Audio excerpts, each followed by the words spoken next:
प्रिय भाइयों और बहनों, आज हम परमेश्वर के वचन में से यीशु मसीह के एक महत्वपूर्ण उपदेश पर मनन करेंगे, जो हमें सिखाता है कि हमें अपने जीवन में धर्म, प्रार्थना, दान, उपवास और चिंता के विषय में कैसी सोच रखनी चाहिए। ये शिक्षा हमें मत्ती 6 में मिलती है, जहां प्रभु यीशु हमें दिखाते हैं कि हमारा हृदय कहाँ लगा होना चाहिए, परमेश्वर में या संसार की चीजों में। 1. धर्म को दिखावे के लिए न करें। यीशु ने स्पष्ट रूप से कहा कि जब हम धर्म के काम करें, जैसे कि दान, प्रार्थना या उपवास, तो हमें मनुष्यों को दिखाने के लिए नहीं करना चाहिए। आज की दुनिया में लोग अपने अच्छे कार्यों को दिखाने के लिए सोशल मीडिया पर पोस्ट करते हैं, ताकि लोग उनकी प्रशंसा करें। लेकिन प्रभु कहते हैं कि यदि हम ऐसा करते हैं, तो हमारा प्रतिफल केवल यहीं समाप्त हो जाएगा। हमें गुप्त रूप से भलाई करनी चाहिए, क्योंकि परमेश्वर हमारे गुप्त कार्यों को देखता है और हमें स्वर्गीय प्रतिफल देता है। प्रार्थना, एक व्यक्तिगत संबंध। यीशु हमें सिखाते हैं कि प्रार्थना कोई दिखावे की चीज नहीं होनी चाहिए। कई लोग सार्वजनिक रूप से लंबी लंबी प्रार्थनाएं करते हैं, लेकिन प्रभु हमें सिखाते हैं कि हमें एकांत में अपने हृदय से परमेश्वर से बात करनी चाहिए। उन्होंने हमें प्रभु की प्रार्थना दी, जिसमें हम परमेश्वर की महिमा, उसकी इच्छा और अपनी आवश्यकताओं के लिए विनती कर सकते हैं।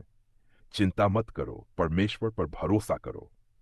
हम में से कई लोग भोजन, कपड़े और भविष्य की चिंताओं में घिरे रहते हैं, लेकिन प्रभु हमें आकाश के पक्षियों और जंगली फूलों का उदाहरण देते हैं।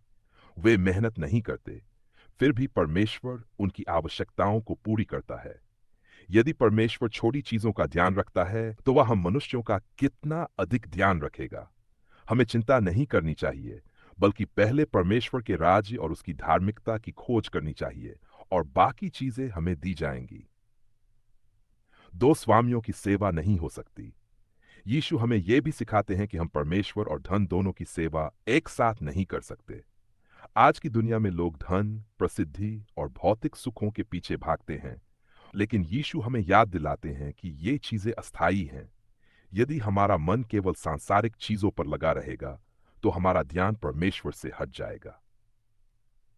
निष्कर्ष, इस अध्याय में प्रभु यीशु हमें एक गहरी सच्चाई सिखाते हैं। हमारा ध्यान स्वर्गीय चीजों पर होना चाहिए, न कि सांसारिक चीजों पर। हमें दिखावे के लिए धर्म नहीं करना चाहिए, सच्चे हृदय से प्रार्थना करनी चाहिए, परमेश्वर पर भरोसा रखना चाहिए और अपने जीवन में परमेश्वर के राज्य को प्राथमिकता देनी चाहिए। क्या हम आज इस शिक्षा को अपने जीवन में लागू करने के लिए तैयार हैं? यदि हाँ, तो आइए हम अपने मन को संसार की चिंता से हटाकर परमेश्वर पर केंद्रित करें, ताकि हम उसका राज्य और उसकी धार्मिकता पहले खोजें। परमेश्वर आपको आशीष दे। प्रिय स्वर्गीय पिता, हम तेरा धन्यवाद करते हैं कि तू प्रेमी और दयालु परमेश्वर है। आज हम तेरे वचन से सीखते हैं कि हमें धर्म के कार्य दिखावे के लिए नहीं करने चाहिए, बल्कि सच्चे हृदय से तेरी महिमा के लिए करने चाहिए।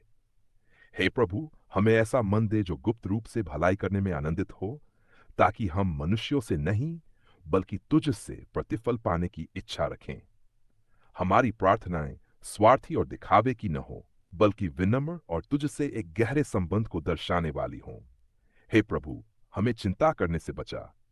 हम अपने भोजन, वस्त्र और भविष्य के बारे में बहुत चिंतित रहते हैं, लेकिन आज हम तेरे वचन पर विश्वास करते हैं कि यदि हम पहले तेरे राज्य और धर्म की खोज करेंगे, तो तू हमारी सारी आवश्यकताओं को पूरा करेगा।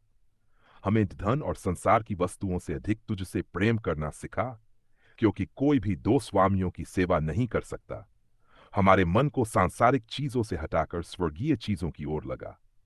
हे परमेश्वर, हमें सच्ची भक्ति में बढ़ा और अपने मार्ग पर चलने की शक्ति दे। यीशु मसीह के नाम में आमीन।